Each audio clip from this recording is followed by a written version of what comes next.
You know that the music should be solemn. Well. This is going to look a little different today. If you're seeing it, and if you're hearing it, you might even hear a little different. You might hear different. Our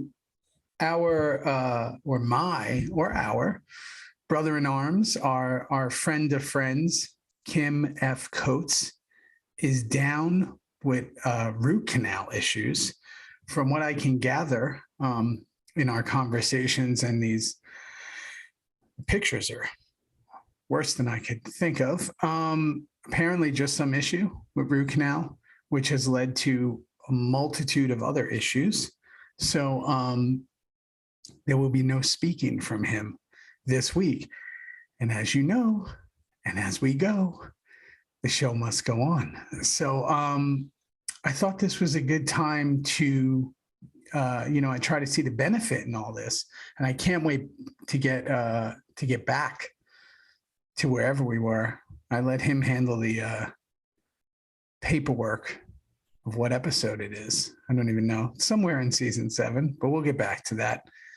But I thought this was a good opportunity to kind of maybe do a little story time. Right? Why not?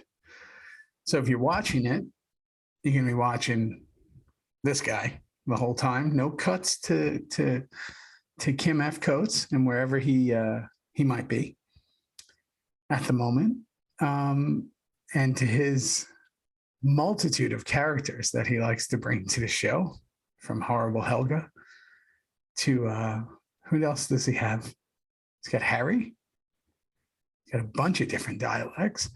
We're just going to keep it in the line of story in regards to where we are with Reaper reviews and kind of with this whole thing. Full disclosure, the psilocybin might be hitting quite hard at this moment, but that's good. It's a good thing for everybody. So I'll tell you something that happened yesterday that was really, I thought it was interesting. Okay, so I was going to go out yesterday. I'm doing this. It was Mother's Day. We did this big thing with the kids and Meg, and it was just an incredible day. And I had this moment where we got back, and I was like, "Oh, I've been working on this hiking trail, like on this ranch we're on that I'm doing." So I was like, I took my moment where I'm going to, pop in the headphones, and I'm going to get out there and I'm going to do it. Or continue doing it. I've been doing it for a very long time. And when I went out, there was a bunch of deer eating, and it's these, usually part of that group is this mom and 2 babies that's always here, and I never want to disturb them, even though they're super cool with me, the way it is, the closer you get. So I just kind of sat back for a moment and just watched. I was just watching them, and I got caught up in the whole thing of just watching them be, which I thought was amazing, right? Took the headphones out. Didn't have anything going on. I just wanted to be just watching them. And it was just amazing, right? I'm just watching this whole group, and they're just, kind of grazing and eating and doing their thing and always checking their surroundings or whatever. And then once they were kind of on their way a little, I went back inside. I was like, hey, you know what? It's late. I'm good. So about an hour later, I got caught up with something with the kids and all that. About an hour later, I went outside with Juno, and, she's always with me. But at the prior one, she wasn't. But at this one, she was coming with me. She's like, you're not going out again alone. And she darted kind of right to this area right in front of the house. And I guess within that hour, one of those deer, young buck, had died. And while this seems incredibly depressing, it was really interesting, right? It was just an interesting switch of the mind of wow, okay, there was that moment. Now there's this moment, right? So I kind of sat with that the same way I sat with them kind of grazing and doing their thing. And then I sat with that moment the young buck there, kind of right near our house, right? Right in the front part. And I was like, all right, I'm going to sit with this for a second. So I kind of took it all in, got Juno with me. She was super cool after a minute. She just kind of sat next to me and she was just observing as well. But then I had to call Meg. Now, part of our Mother's Day thing, this is where the story just gets completely ridiculous. Part of Mother's Day thing is I was with the kids, the whole time. She's doing her thing. We went to this big brunch. We had this incredible day. And then I'm like, hey, do your thing. I bought her a bottle of rosé. I'm like, just go. She's watching Ozark, kind of just having her thing, doing her thing. So I was like, hey, I don't want to disturb you, but I know the kids are watching Sing too, but we got a deer has passed kind of right in front of the house. So we're going to have to move this because the vultures, they're going to come and the smell's pretty crazy. It's happened some other times but really on back parts of the ranch, never like right there. So here comes Megan, 82% of a rosé bottle in. And I had to hand her a shovel and I had to take the wheelbarrow and wheelbarrow. I don't know. Irrelevant. And we had to load them in and not pleasant, by the way, not pleasant for Meg, definitely not pleasant for anyone. Because the cycle of life, which I, know so well is, not pleasant at the end. A lot of smells and things that happen and all that. So had to go put him in the back half of a ways away, so the kids and Juno especially, and the vultures and kind of all that. And then we did our little thing with him and all that. But I can tell you, Meg is a trooper. She was roséed up. She had her mask on, and she had the shovel, and it was an interesting moment. Why I lead with that, no one will ever know. But it's a good segue into with Kim's root canal issues and my everyday ranch experience as a kid who grew up in New York City. It's really, what a wild life. What a wild life. I think it's so interesting. We're here in this, getting towards the end of Reaper and this whole thing when it started and kind of what it meant to a lot of people, what it meant to us, what it meant to me. And I think that I've touched upon many, many times what the show has meant to me, but maybe not at length, like when we have guests on and stuff like that. So I thought I'd take a moment to kind of get into that for a second. Sons, I've talked about a lot, was the beginning, the end, the middle, all of it for me, because we all know, right? It's how I met my wife. Why I have my kids. It's why I live in Austin. It's provided every job after it. I'm positive. If not, it's had a direct link towards it, right? But coming about it was not as easy. I know I've touched upon it, but when I was super young, my birth father wasn't around, right? So when I was 14, I met my uncle, my mom's brother, and I met him when my nana, my grandmother, as some would say, had passed away, and we were she was actually in Florida at the time when she passed away, which was really odd because she lived with us, but she was there visiting my mom's sister. So when she passed, I met my uncle. I think I was like 13 or 14. I'm not exactly sure, but I had met him, and he lived in Northern California. He moved there when he was like 21 or something. And he decided that him and his family were going to, take their trailer. They lived in a trailer park in Northern Cali, and that they were going to move to New York. And a big part of that was to be near me, to be near family, to kind of be part of the whole thing. And he had one of the craziest lives. He was like, he was like the real life big fish. Like, he would tell you stories and you're like, whoa, is this even true? This is wild.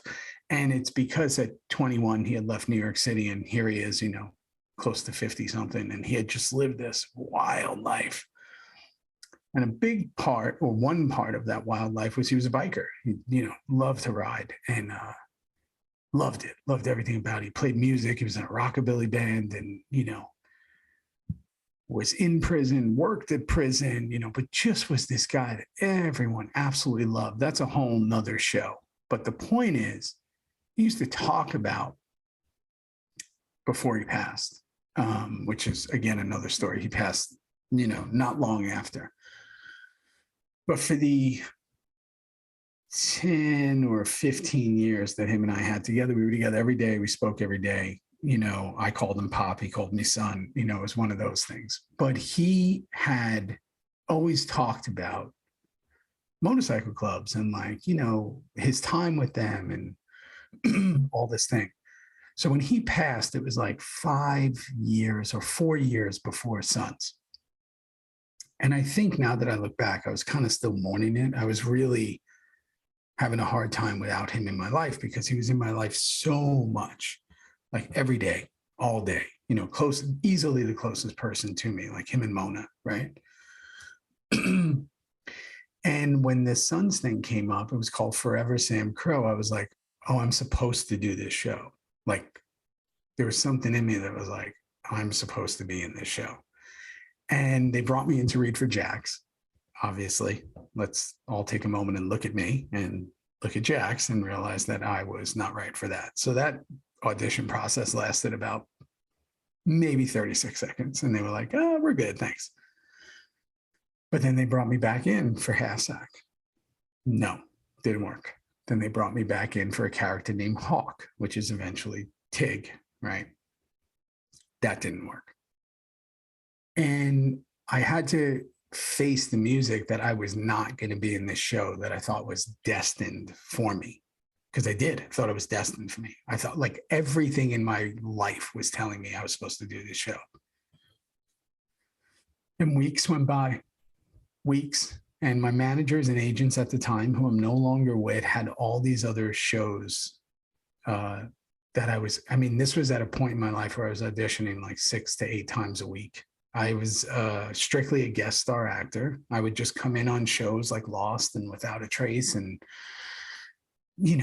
all these, I don't even know which ones I did, but all of them, Bones, whatever. And I would just be a hired gun, a bounty hunter, as I call it now. Like, yeah, if I read and I got it, I took it. There was no, I didn't choose roles. I took whatever was given to me. Whatever you wanted me to play, I had to play it. I was a utility player in baseball.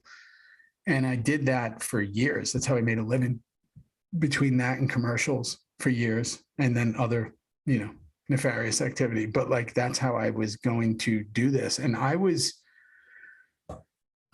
pretty okay with thinking that was going to be my life. I'm not good enough to be at the top, I was thinking, but look how far I've come. Started as an extra, took a shot, never knew anyone in this game, really just taking, pulling a lottery ticket. Like the fact that I'm actually even making a living was more than enough. And was I making enough to make a living? I mean, I was doing fine at, definitely wouldn't have worked in today's day and age, but at the time I didn't have kids, I didn't have a family. I was living in a studio apartment, before that I was living with my 5 friends in a 2-bedroom apartment. So I was making it work. And then, when that SONS thing came around, Forever Sam Crow, there was just this thing, hearing my uncle being telling those stories and thinking this was leading here for some reason, but it wasn't meant to be. And then I've told this, weeks later, I get a call from Wendy O'Brien, the casting director, who I'm so fortunate that I really do try my best to sustain my relationships with people. When I meet them, I want to make sure we're cool and we're good. I don't take any relationship for granted ever. I never have. It doesn't mean that I'm super close with anyone or everyone. It just means that we're good. I am who I say I am. They are who they say they are, hopefully. And we're cool and we're open. And I've always been like that in the business. So Wendy had cast me a bunch of times, different projects. I think the one right before that was like medical investigation or something like that. And then maybe there was this Chris Carter movie that never came out, but something, there was a couple of things. And she really believed in me, probably more than I believed in myself at the time. And she called me up and said, Kurt wanted to talk to me. And that's, the story I've told a million times. He was like, listen, I just want you on the show. I like your vibe. I like talking to you. Wrote me a great letter on his, I still have it somewhere. But it was basically like, I don't know what you're going to do. I don't know who you're going to be. I'm going to figure it out, but I want you in the club. And basically you're going to make no money but you're going to be in this thing. And I remember going back to my agents and managers, and I've told this story where they were like, no, not a chance. And I had nothing, but it wasn't going to make them money. And that's all they cared about. That's the business they're in. It's not their fault. They make a percentage of what you make, and there was no money in this. But I was trying to convince them that it was kind of destiny, like I needed to do it. And it was the first time in my life that I actually really listened to myself, where I said, doesn't matter what anyone says, I have to do this. I have to. Because I was listening to the universe. I was listening to like my own self, mainly whatever you want to call it, the universe, the Godhead, the inner voice, the whatever. There was something that had been telling me for years. And it wasn't like my uncle talked about like motorcycle clubs all the time. But when he talked about it, he was so passionate about it. And I don't even know if he was in one, but he used to work at this rockabilly bar, and then he used to be a prison guard at San Quentin. And like it had left an indelible mark on him for some reason, the brotherhood of it or whatever. And he would also tell me the negative stories of it and all that stuff. And I said, fuck it. I'm not going to listen to anyone. I'm going to listen to myself. And if I die on my sword, I'm going to die on my sword. But I'm going to go out the way I want to go out. Because I knew what my life looked like if I didn't take the chance. I was good enough to definitely be a guest star and a recurring and do a few pilots that hopefully got picked up. But I needed to listen to me, not these people who only knew me after. They didn't know me when I was like with my uncle. They didn't know me. They didn't know everything that it took to get me there. They might have heard me say it, but they didn't know it. They only knew a portion of the story. They only read one chapter in the book. And the book was so far from finished. So of course, that's, I took it, and we've heard these stories a million times. It changed everything in my life. Changed everything. It changed the way I think about acting. It changed the way I think about life. It changed the way it shaped me into who I am now. There's still things that I remember learning from there, not just as an artist, but as a human being from other people on there. These are still my best friends, closest people to me. I'll be with Ron again next week. And, obviously Kim and I's relationship is crazy. It's one of the deepest, friendships I've ever had. And everyone else in one way or another, right? Chibs is the greatest. I love them all. In one way or another. Some of us, we're closer at times and not as close at times. And then who knows, maybe we'll be close again, but we went through something and did something that Reaper symbol is like, it's like the Batman symbol. Like it's everywhere. And it's what people lead with, even if they like other stuff that I've done, or, if I've made a mark in their life at all. It's like that moment, what they felt when they were in that show, like watching that show with their father, brother, mother, sister, friend, cat, dog, what they felt has changed them in a way, and made them feel something that now, in a time where we're so inundated by content and TV shows and all this stuff that I'm sure is just as good, there was just something different about that time. And the fact that I was able to be a part of that because I made that choice that I was gonna listen to myself. So part of my stories today, I think we'll label this thing story, not just with Kim and his root canal, Helga and his root canal, and Juno and our dear friend. Juno and our dear friend. Sounds like dear friend. Interesting. But then the story of this, because I think that there's so much to this story. Obviously, we talk a lot about the behind the scenes stuff and how the show had changed and what had happened. But all that stuff is just par for the course, I think, now that I've been doing this long enough. Because everybody likes the shiny new thing. And some things last forever and some things don't. And even after they're gone, they last forever. SONS is one of those things that will last forever. It will always be in the zeitgeist. It will always be in people's, brains and in their heart.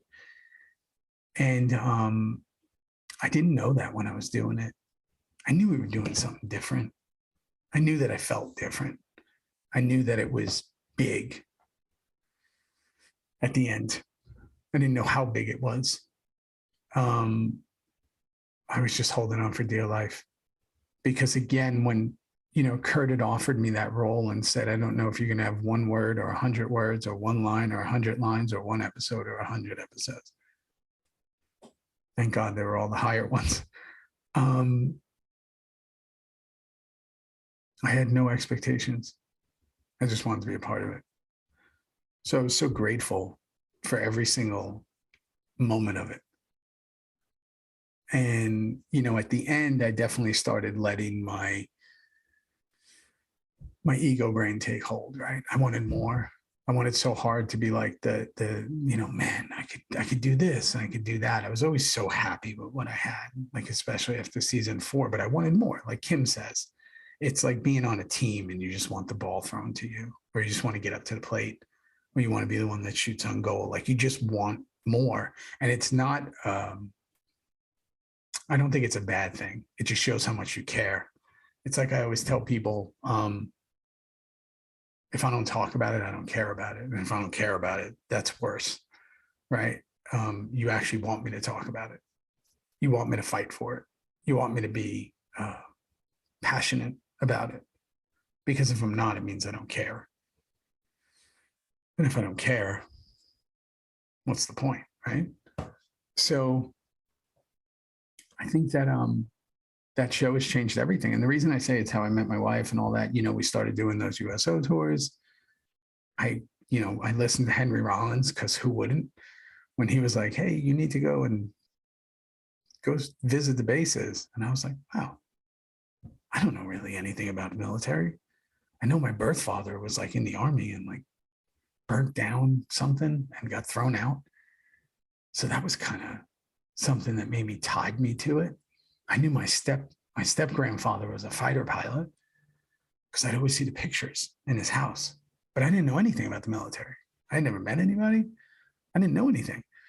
But when Henry Rollins, who was doing the voice of I think he was doing the voice of the Wounded Warrior program at the time, was like, yeah, man, they loved the show. It was like season 2 or whatever. We started going over to the bases and then eventually went to Iraq and Kuwait. And, we're doing these long USO tours. That's how I met my wife. She was working at the boot campaign at the time. And now we have our kids. Now we have this ranch. Now we have Juno who's sitting right there. And so again, like everything plays into these factors that happen in your life, these little turns you make.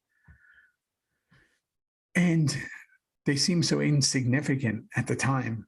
Because I remember being in the makeup trailer when he told me, and I was like, I'm not, what? Going to a base? I'm not, what do I do? They just want to hang out with you. Okay. And then I was like, hey, who wants to go? Of course, everybody was like, yeah, I'll go. And then I was like, okay, we're going to Iraq. They were like, yeah, I'm not going to do that. But then there were a few of us that did. Me, Unser, Elvis, and obviously Tig. And then that started kind of like our thing as a group, this love affair. And again, that led to me meeting my wife because I had formed this other nonprofit when Sandy had hit New York, and she came out to kind of help with it. But the reason I tell you all that is because you just never know, right? I think as I get older, I kind of look back and I'm like, you never know. You never know. You don't know anything that's going to happen, but whatever, I've been thinking about this a lot, where whatever has missed me was supposed to miss me. Whatever came to me was supposed to come to me. Good, bad, right, wrong. And I've been going down, especially with the solitude of which I just absolutely adore, of being here on this ranch, just pure peace in every single way, just nature and peace. It's just, working in the land and getting this time between projects to get to try to put my head around it all a little more, to not be so like moving forward at all times, to kind of take a step back and go, which way let me try this. Let me try that. And I'm so fortunate because remember, I'm even in the position I'm in now, I'm always a bounty hunter. I'm not the guy on the poster. And I mean that metaphorically, like I'm not that, everybody's offering me it just doesn't work like that in my existence, in what I do for a living. So I'm a bounty hunter. I'm always figuring it out. I'm scrappy. I got to figure it out, right? And I'm always doing things, and we have all these different companies going, and we're doing this.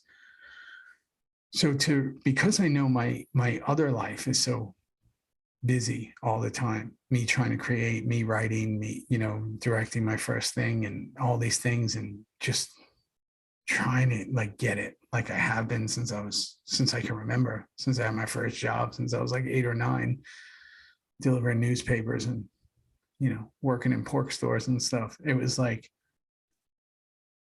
I've always tried to get it. And this having the peace here has reminded me to reflect on a lot of things. And that's why I think that Reaper Reviews and this theory thing have come at such a opportune time, when it was like so needed for so many of us, because we all went back into this reflective state as the world changed so dramatically. And it's interesting to see the community it's built and how happy it makes people. And I think that if you can just do that once or twice in your life, you've lived a pretty great life.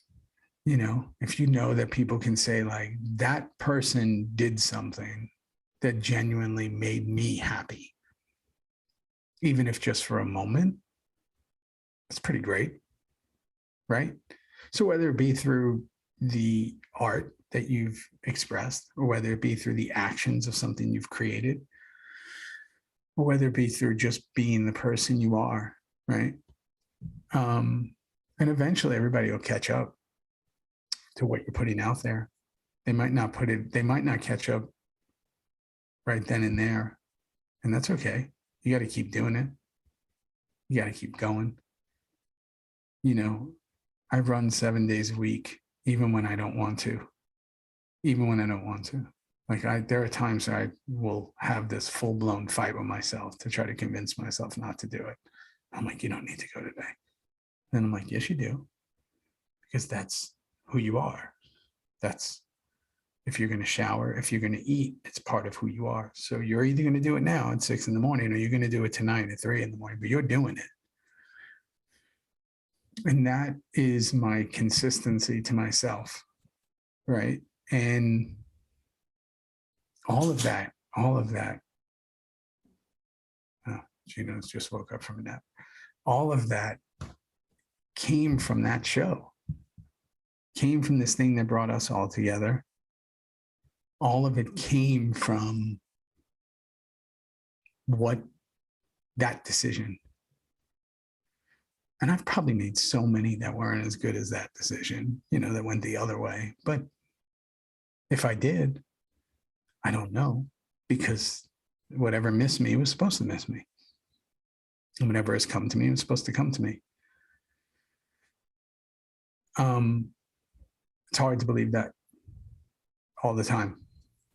It's hard to think like that. It's hard to maintain that attitude when you see things going on. But I was just listening to, man, I really am all over the place, right? I love that.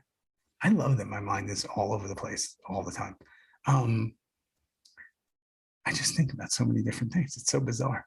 So one of the things I was listening to today was while I was out there working with a guy who was here, we were putting up a new fence line, was how no one, one of the things I was listening to was like how no one, if you think about that, no one really cares. We always say, who cares? Okay. Who cares is great, because that's kind of the title of this thing. And it was the School of Life channel that I love. And basically, like, who cares is, if you look at it like this, you think, we all think, that all the things that we care about, whether it be we get a stain on a shirt, whether it be like, we're feeling overweight, we're feeling this, we're feeling less than, we're feeling insecure, we're something is going on with us. We think that everyone notices it. No one notices it. And here's what I mean by that. Think about what you notice. Most of us are just thinking about, like, how are we going to pay the bills? How are we going to maybe hopefully create this life that we thought we wanted? How are we going to be the best version of ourselves? How are we going to make the people happy in our lives? How are we going to try to basically, to really succinct this, how are we going to get through the day? So when you're dealing with other people, you're not thinking like, oh, they have a different haircut, or, oh, you might notice it, especially if you're an empath, but it's not like, as you're not taking it all in the way you think people are taking things in of you. And this video does a way better job of discussing all this, but ultimately it's just saying, like, instead, use that as a good thing, to take more chances, to understand that not everybody is thinking of all these things that you're worried about. And that life is so short. It's over in a blink. Like I always say, like, just do it. No one cares. Just like go. And you're putting so much more pressure on yourself. And when I thought about this, the reason I bring it up is when I was listening to this video, it like took me back to that moment when, I guess because I had nothing and I had nothing to lose, it was so easy for me to make that decision about SONS, where I was like, yeah, I'm going to do it. And they're like, you're not going to make any money. I mean, did you see what they're offering you? And I'm like, I don't care. They're like, you're going to need to get another job. And I was like, okay. Like, if I had to go back to, bus point and waiting tables, I was okay with it because I knew. Now I couldn't make that decision. I have all these other responsibilities in life. I have all these other things. I couldn't, and I probably wouldn't have listened to myself in the same way. And that's why you hope you have people around you who can kind of see all the different parts of it. But that video took me back to that moment, because that moment changed everything. And it was because I was free of the ego brain, the lizard brain, as they call it, right? Just thinking about, oh, what if this? And what if that? And what if I lose those other shows they have? And what if this? Well, then I wouldn't be here talking to y'all. I wouldn't be having this conversation. There would be no Reaper reviews. There would be no theory. There would be no Theo. There would be nothing. It's funny how the sun keeps changing the light if you're watching this on video. Isn't this crazy? let's see if I just change this lighting. Like, if I do that, no, it doesn't do anything. Okay. I thought that might mess with the light. It doesn't. It's the lighting outside. It's crazy here. So yeah, I was thinking about that when I saw that video and our choices and the things we do and what we learn from. Our buddy Kim's going to be good. How awesome is it when he comes back? We're going to talk about this Mayan stuff. I'm so glad it's out there. I've known for a little while. And what I was so intrigued by, and I can't wait for y'all to hear it when we talk about it, was putting on the costume, like putting on the wristbands, people calling you Tig. That's crazy. It's not just me, some, idiot your friends would call you Tig when you call. We're talking like you're in character playing Tig again after 8 years, and he looks exactly the same. Mind is blown. Wild. And the fact that he's there doing that. And obviously he told me, all about it, everything that happens and kind of all that stuff. But wow, I was so blown away. More like I didn't even care what happened. I was just like, what was it like going in the makeup trailer? What was it like walking into your trailer and seeing your wardrobe? He took his cut out of the frame that they gave them to us in. What? That is fucking wild. I was so much more intrigued by that, like the mental of it. What was that like? Because even though you do appearances and no matter how many movies you do and TV shows, whatever it is, him and I think have done hundreds since Sons ended. But to go back, I think it's different for him because Juice is dead. He's dead and he's staying dead, and I've put him to bed. I got nothing left with him. That's not the case with other characters I've played, like Shades and people like that. I still got conversations. Juice is dead. Tig was out there. Tig is in the wind. So he got to pull Tig in from the wind and put that cut on. Woo. Man, I was so, because I can imagine he would have so many unanswered questions. It's like, I think if I was able to revisit like somebody like, Shades or someone who's not gone. I mean, I die in 98% of the things I do. So if it was like Ghost or Shades or somebody that I can go back and pick up where they were, whew, that's a trip. No mushrooms required. That is a trip. So I love that he got to do that, and I can't wait for him to share it all. Hopefully he can speak. Talking about hanging on for dear life. He just hangs on for dear life when we're recording this. But he truly is the perfect partner for this, because he just keeps it. He keeps the bowling alley bumpers up, because who knows where I'll go, especially as we get deeper into season 7. And that's it.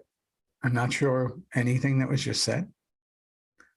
I hold no responsibility towards any of it because I've already forgotten it. And pretty wild. Pretty wild. I appreciate each and every one of you. I know people say that, but I mean it. Because this is a cool thing that was put together here. And however long it lasts, it was cool that when people listen to something, they feel something and they think something, and it makes them happy, or it doesn't.